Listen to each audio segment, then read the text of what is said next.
ಆ ಪಿಶಾಚಿಗಳು ಪಾತಾಳಕ್ಕೆ ಹೋಗಿ ಬೀಳಿರೆಂದು ನಮಗೆ ಆಜ್ಞೆ ಮಾಡಬೇಡಿ ಎಂದು ಯೇಸು ಸ್ವಾಮಿಯನ್ನ ಬೇಡಿಕೊಂಡವು.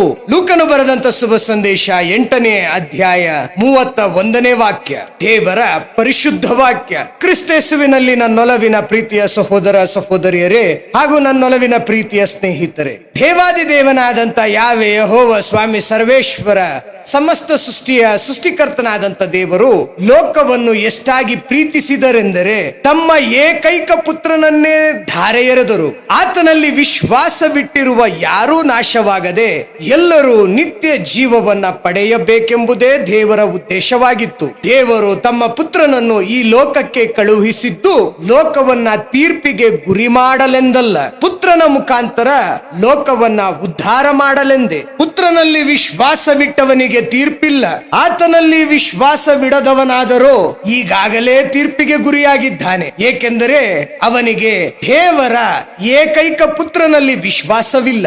ಈ ತೀರ್ಪೇನೆಂದರೆ ಜ್ಯೋತಿ ಜಗತ್ತಿಗೆ ಬಂದಿತ್ತು, ಮಾನವರಾದರೂ ತಮ್ಮ ದುಷ್ಕೃತ್ಯಗಳಿಂದಾಗಿ ಆ ಜ್ಯೋತಿಗೆ ಬದಲು ಅಂಧಕಾರವನ್ನೇ ಅವಲಂಬಿಸಿದರು. ಕೇಡನ್ನು ಮಾಡುವವನಿಗೆ ಬೆಳಕೆಂದರೆ ಆಗದು, ತನ್ನ ದುಷ್ಕೃತ್ಯಗಳು ಬಯಲಾಗಬಾರದೆಂದು ಅವನು ಬೆಳಕಿನ ಬಳಿಗೆ ಸುಳಿಯುವುದೇ ಇಲ್ಲ. ಸತ್ಯಸಂಧನಾದರೂ ಬೆಳಕಿನ ಬಳಿಗೆ ಬರುತ್ತಾನೆ, ತಾನು ಮಾಡುವುದು ದೇವರು ಮೆಚ್ಚುತ್ತಾನೆಂಬುದು ತನ್ನ ಕಾರ್ಯಗಳಲ್ಲಿ ತೋರ್ಪಡಿಸುತ್ತಾನೆ. ಈ ಲೂಕನು ಬರೆದಂತ ಶುಭ ಸಂದೇಶ 8ನೇ ಅಧ್ಯಾಯ 31ನೇ ವಾಕ್ಯದಲ್ಲಿ ನಾವು ಓದುವ ಪ್ರಕಾರ ದೆವ್ವಗಳು ಪಿಶಾಚಿಗಳಿಗೆ ಪಾತಾಳದ ನರಕಕ್ಕೆ ಹೋಗಲು ಇಷ್ಟವಿಲ್ಲ. ಆದರೆ ದೇವರಿಂದ ಸೃಷ್ಟಿಸಲ್ಪಟ್ಟಂತ ಮನುಷ್ಯರಾದ ನಾವು ಮನುಷ್ಯರೆಂಬುದನ್ನೇ ಮರೆತು ಬಿಟ್ಟಿದ್ದೇವಲ್ಲವೇ?